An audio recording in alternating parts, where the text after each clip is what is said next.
मेरे भाई, हमारे देश की जो हालत देख रहे हो, ना तो कोई कुदरत का कहर है, ना कोई भूकंप की लहर है, ना किसी ने मिसाइल दाग कर ये हमारे देश का हाल किया है। मेरे भाई, ये हमारे देश के गरीबों की एक सबसे बड़ी गलती है जो आज उनके ऊपर बरस रही है। सबसे बड़ी चीज़ तो यह है कि कांग्रेस की सरकार में 3572 घर टूटे थे 10 सालों में। और दूसरी बात यह है कि इन 10 सालों में जो अभी मौजूदा सरकार है हमारे देश में 1,74,000 घर डेमोलिश किए। मेरे भाई, इतने तो हमारे देश की नदियों में पानी नहीं है जितना हमारे देश की गरीबों की आंखों से इस सरकार ने आंसू निकाले।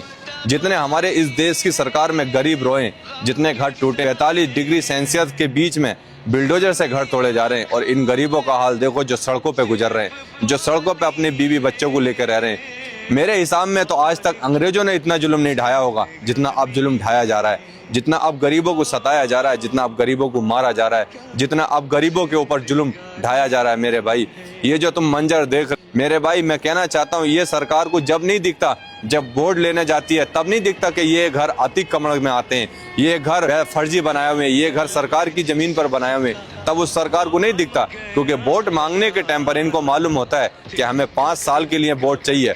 उसके बाद जीतने के बाद जो गरीबों के ऊपर जुल्म ढाते हैं मेरे भाई, हमारे देश के गरीब इस बार जो तड़प रहे हैं, मेरे को लगता है कि इससे कभी ज़्यादा नहीं तड़पे होंगे। अंग्रेजों से तो लड़ गए, लेकिन मेरे भाई इस सरकार से इन गरीबों के लिए लड़ना सबसे बड़ा मुश्किल हो रहा है।